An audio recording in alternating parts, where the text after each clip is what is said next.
Lições Bíblicas Adultos. Lição 7. O povo de Deus deve separar-se do mal. Esta é uma lição muito especial, muito doutrinária e que deve merecer a nossa apreciação de modo especial. Ela continua no contexto histórico da reconstrução dos muros da cidade, do Templo de Jerusalém, e está inserida nela o texto do livro de Esdras, no capítulo 2, no capítulo 4 e no capítulo 6. Eu vou ler apenas o texto áureo dessa lição.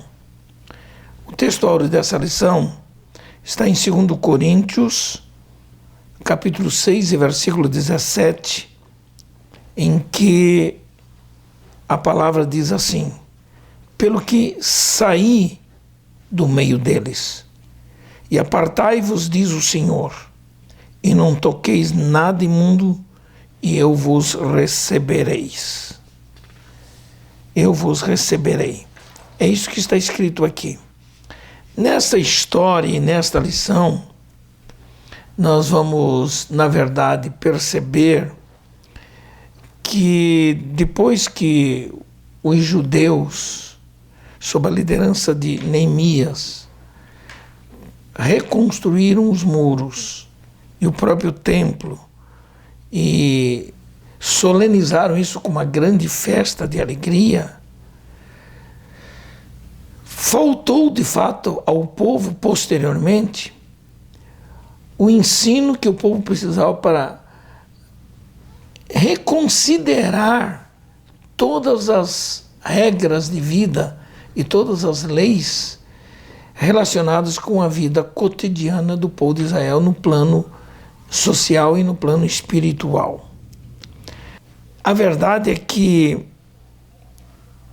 o povo de Israel, e especialmente os judeus, viveram espalhados pelo vasto território daquele reino, mas assim sem nenhuma orientação básica espiritual para saber como deveriam se comportar em relação a Deus, em relação ao templo, em relação às coisas espirituais. E agora Deus utiliza a liderança do povo naquele momento, sabe para quê? Para exatamente refazer toda aquela a vida espiritual deles e unir o coração do povo, formando uma verdadeira comunidade, uma vez que as famílias viviam separadas, sob as influências pagãs. E agora que estavam lá, a missão era a de unir este povo numa comunidade que fosse capaz de entender a visão de Deus daqueles que de fato eram considerados seu povo.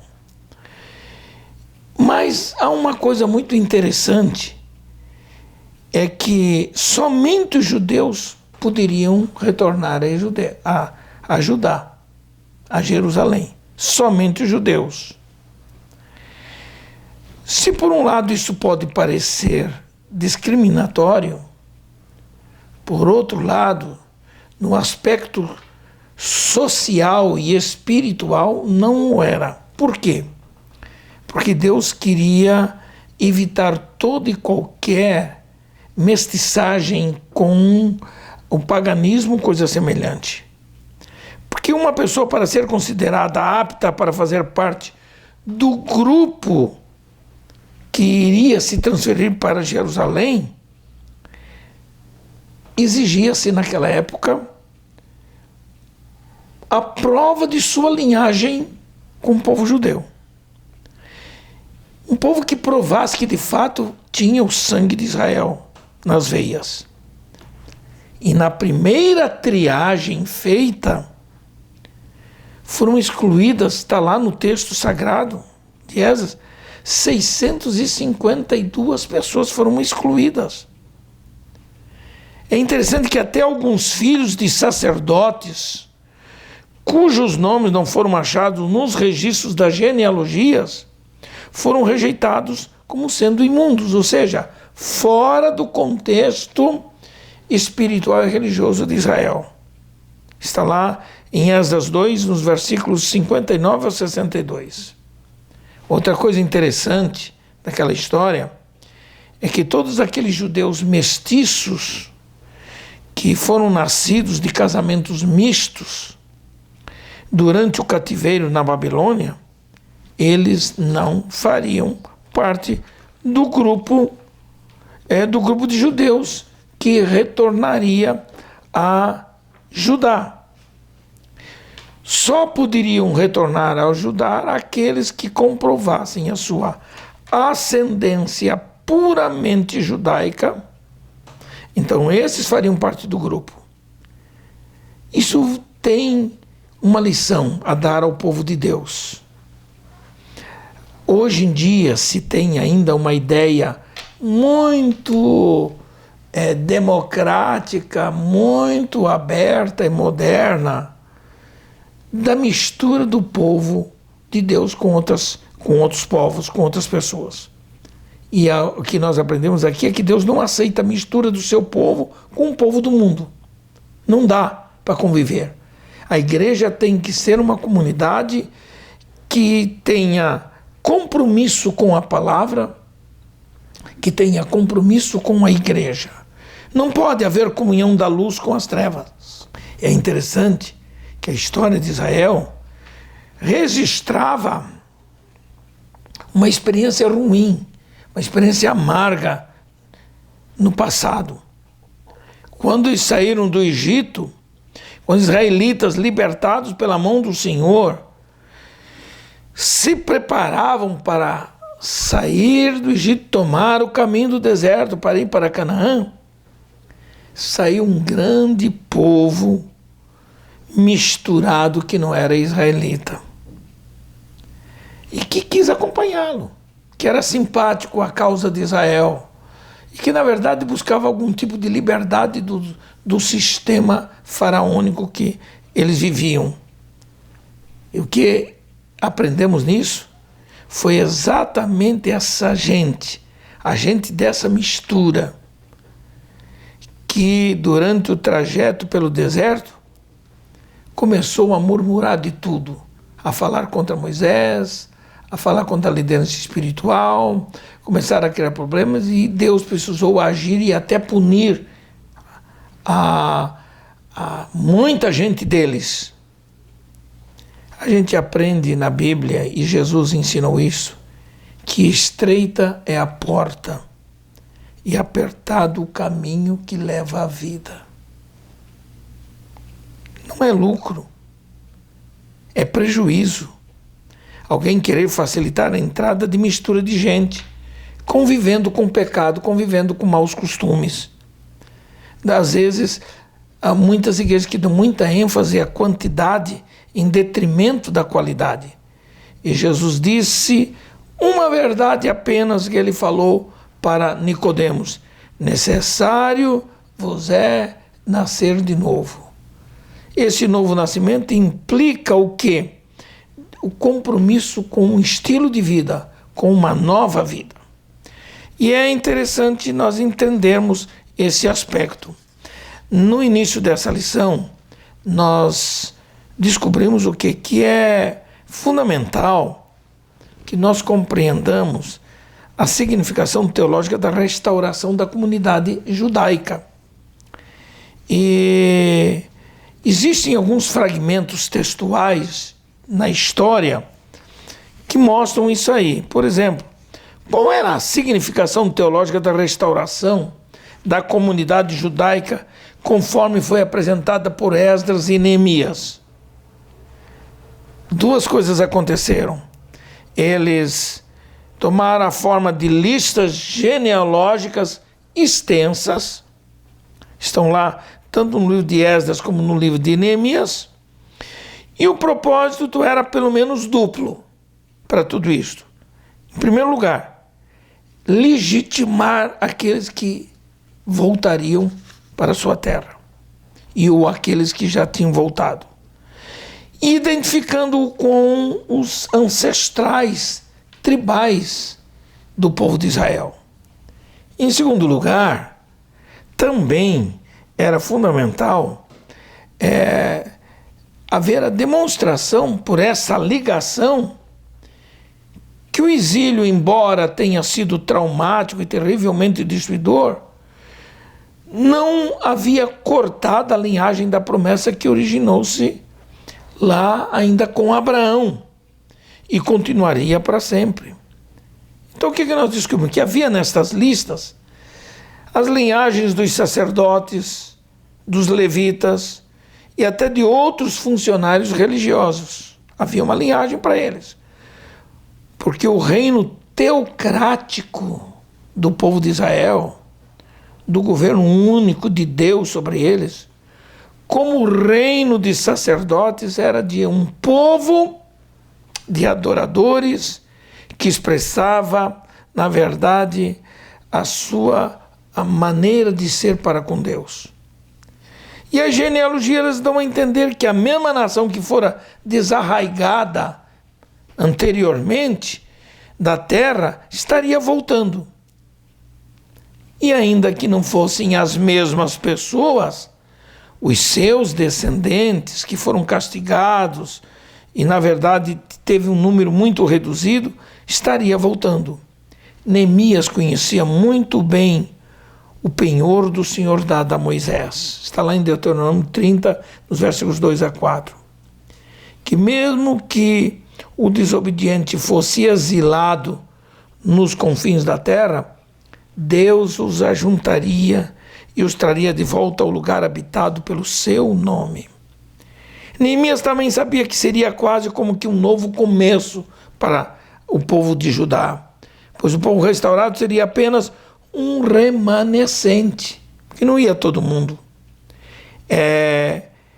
Esse começo de humildade que Esdras também demonstra e sabia que a comunidade restaurada tinha de surgir novamente daqueles que estavam comprometidos com a linhagem, com o sangue de Abraão.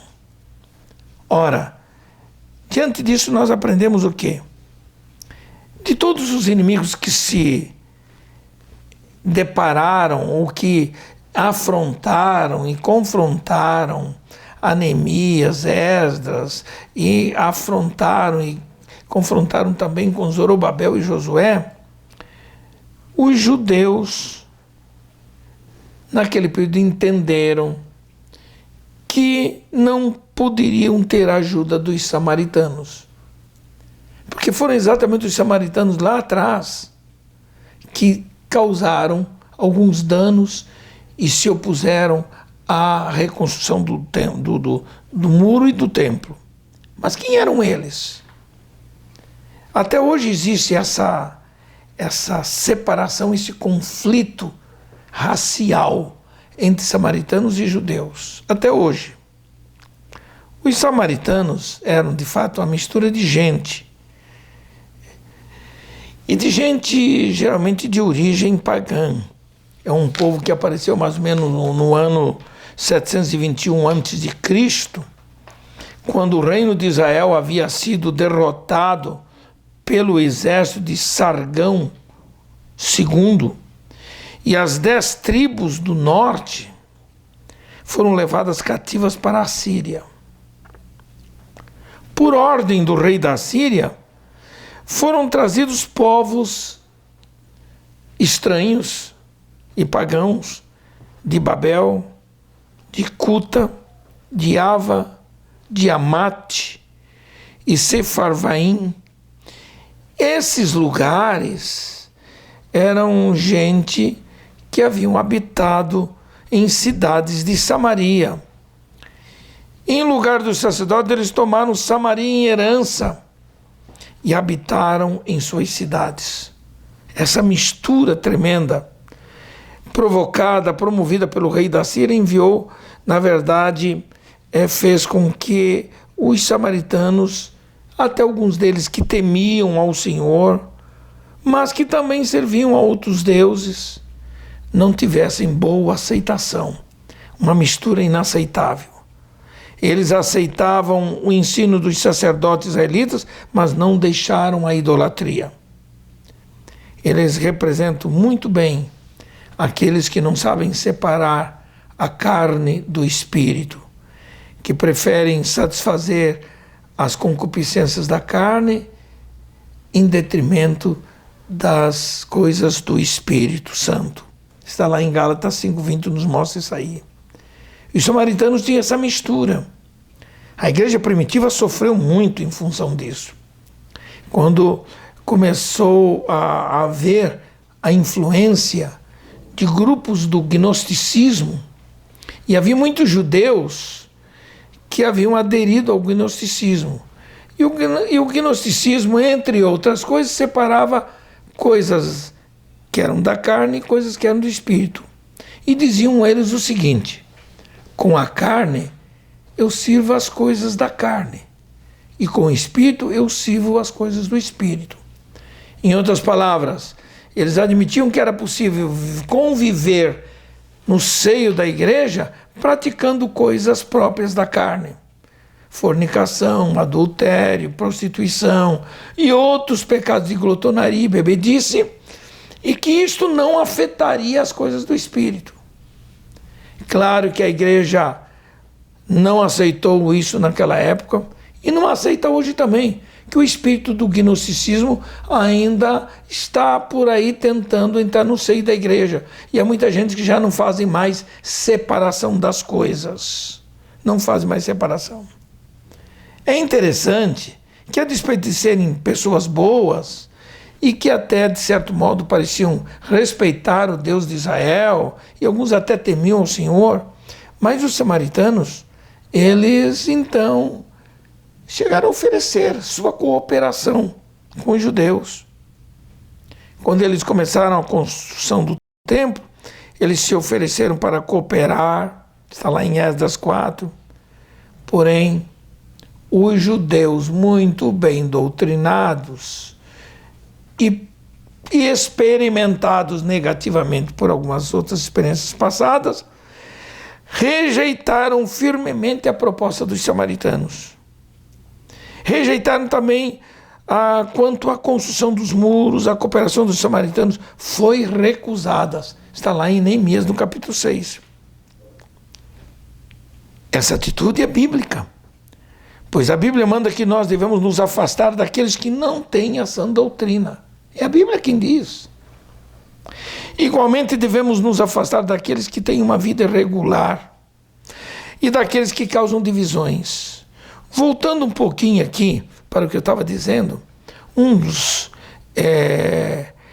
elementos dos quais nós devemos nos afastar são daqueles que não têm a sã doutrina. Essa expressão sã doutrina já vi ser repetida de forma até de zombaria, de sarcasmo, por alguns líderes que se dizem cristãos e se dizem evangélicos, que entendem que sã doutrina não tem nada a ver com a vida pessoal dos crentes. Isso tem a ver não apenas com ideias teológicas assumidas na mente, mas tem a ver, sim, com o cumprimento daquilo que a Bíblia ensina. Isso é sã doutrina. Isso é sã doutrina. Mas os samaritanos procuraram, então, naquele tempo, para ter algum apreço e aceitação no meio dos judeus, eles procuraram aparentar-se com os judeus. O que fizeram eles? Casaram-se com as filhas dos judeus e deram as filhas aos judeus em casamento. E o que aconteceu? Alguns caíram nessa armadilha que o Senhor sempre rejeitou. Voltando um pouco atrás, nos tempos em que Israel recebeu, e especialmente Moisés havia recebido uma orientação desde os tempos de Abraão. Abraão, quando começou a formar a sua semente, ela aparecer, e posteriormente vieram os filhos, o filho dele, e depois os netos, e especialmente Jacó, essa família aprendeu a não haver mistura. E para eles poderem entrarem em Canaã, eles não podiam conviver com esse povo, não podiam se casar com esse povo, não podiam participar das atividades religiosas e nem materiais desse povo. Tinham que ser rejeitados. Deus nunca aceitou essa convivência com aqueles que não fazem parte do sangue do povo judeu. Na igreja, o sangue que corre nas veias da igreja é o sangue de Jesus. E quem não tiver o sangue de Jesus na sua vida é pessoa estranha, é inaceitável. Isso não pode acontecer. Então, é bom entender de que o povo redimido pelo Senhor é um povo que vive para servi-lo, que vive para dar glórias ao seu nome, e isto é fundamental. Eu poderia falar muito mais sobre essas festas dos judeus e a mistura do povo querendo participar, mas a lição que nós aprendemos principal aqui é que Deus exige santidade do seu povo. Ora, a palavra santidade já indica aquilo que ela significa, que é separação. Separação total. Não pode haver mistura. Toda a história do povo de Deus, observa que ele, para manifestar-se no meio do seu povo, exigia plena santidade. O povo tinha que se santificar, se separar dos maus hábitos, se separar dos pecados e se separar de povos estranhos. Deus espera que seu povo esteja sempre em comunhão com ele, vivendo separado do mal. Nessa exigência de santidade do seu povo, o que é que nós descobrimos? Que quando Israel retorna do cativeiro, Israel teve que separar-se do mal, separar-se de tudo aquilo que poderia representar perigo e ameaça para a sua fé. Por isso a bênção de Deus acompanhou a Israel. Eles conseguiram concluir a construção do templo e reconheceram que quem havia feito aquilo era o Senhor. É por isso de que não basta você construir, fazer, trabalhar em algumas coisas, se você não ter o Senhor como razão principal da sua vida. Nós temos um fato em Josué, no capítulo 3, diz, quando Josué se preparou para passar o Jordão, para entrar na terra de Canaã, propriamente dito, a primeira coisa que ele fez foi o que 3 dias antes? Santificai-vos, porque amanhã fará o Senhor maravilha no meio de vós. Essa santificação implicava numa consciência que todo judeu deveria ter, daquilo que devia fazer para separar-se unicamente para aquele momento. E essa foi uma experiência fantástica. Uma outra foi quando o anjo do Senhor visitou o acampamento israelita. Porque antes de Israel conquistar Canaã, Josué recebeu a visita de um anjo. E Josué então perguntou ao anjo, que diz meu senhor ao seu servo? E a resposta que recebeu foi esta, descalça os sapatos de teus pés, porque o lugar em que estás é santo. Deus requer que nossa vida seja de santidade, que os nossos passos sejam santos, que o lugar onde nós servimos a Deus seja de santidade. A casa de Deus é um lugar de santidade. Ela não pode conviver com o pecado e com as coisas erradas. O Espírito Santo é entristecido quando isso acontece. Nós temos uma história negativa do povo de Israel, certa feita. Israel foi derrotado por uma pequena cidade de Ai, por causa da arrogância do próprio Josué, que falhou em julgar errado quem eram os habitantes e quem eram os inimigos em Ai. Quando Josué, com o rosto em terra, perguntou ao Senhor por que aquela derrota, O Senhor respondeu: porque faltou a vocês santificação. Santificai-vos para amanhã. Ora, o que é um anátema? Uma palavra grega que significa maldição. Anátema há no meio de vós, está lá em Josué escrito. Israel, diante dos vossos inimigos, não podereis suster-vos, até que tireis o anátema do meio de vós. Quando foi que isso aconteceu? Quando alguém, no meio do povo, depois de uma grande vitória e bênção, resolveu tomar posse de coisas que não lhe pertenciam. Foi o famoso pecado de Acã. E Acã não apenas escondeu algo que estava amaldiçoado por Deus, mas trouxe para sua tenda, e com isso ele acabou contribuindo para a derrota de Israel diante de Ai. Deus exige santificação do seu povo para poder, na verdade, operar no meio deles. É assim que Deus age. Nós devemos manter uma vida de separação do mal. Os judeus fizeram muito bem, porque eles mantiveram-se separados dos samaritanos. Não aceitaram a cooperação deles, para não haver influência dos seus maus costumes entre os seus próprios filhos.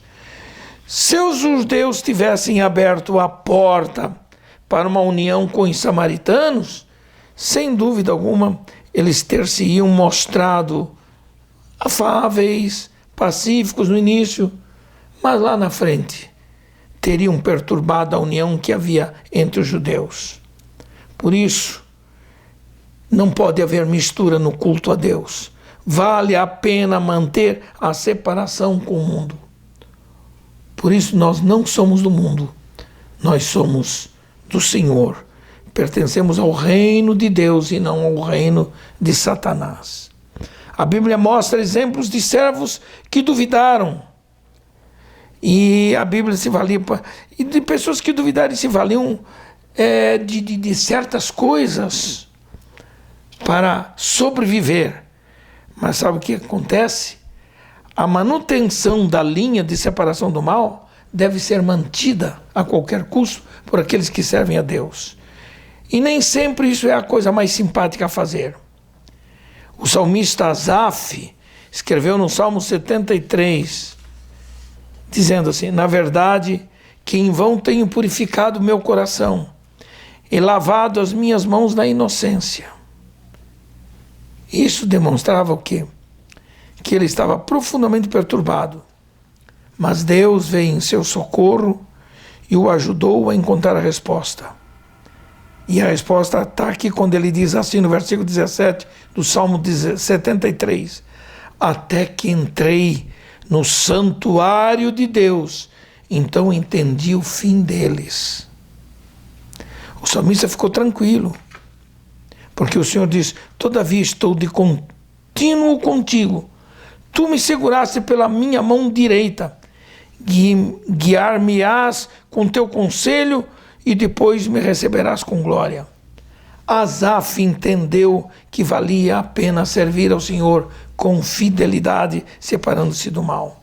Outro exemplo é de Malaquias. Respondeu os que diziam ser inúteis servir ao Senhor. E há um memorial escrito diante dele para os que temem ao Senhor e para que todos se lembrem do seu nome. E diz a Bíblia assim: e serão meus, diz o Senhor dos Exércitos, naquele dia que farei, serão para mim particular tesouro, poupá-los-ei como um homem poupa seu filho que o serve. É Deus dizendo o que ele faria com o seu povo. E nesse memorial que deveria ficar, está lá em Malaquias no capítulo 3. Devemos, portanto, viver conforme a vontade soberana do Senhor. Isto é fundamental para nós. Isso é fundamental. Qual seria então a vontade de Deus para conosco? A Bíblia diz: esta é a vontade de Deus, a vossa santificação. Está lá em 1 Tessalonicenses 4 e versículo 3.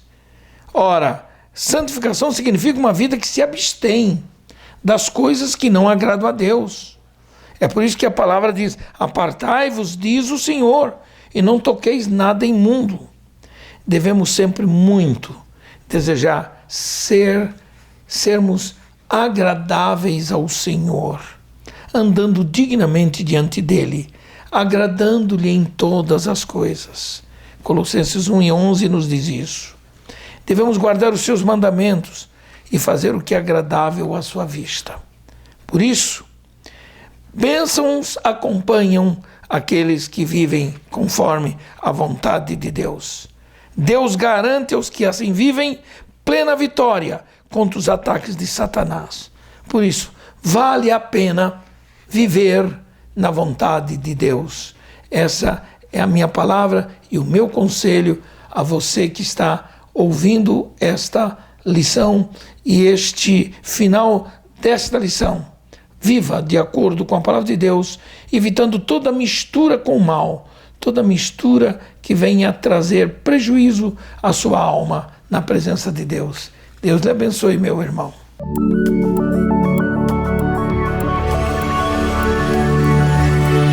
CPAD, a editora da Escola Dominical.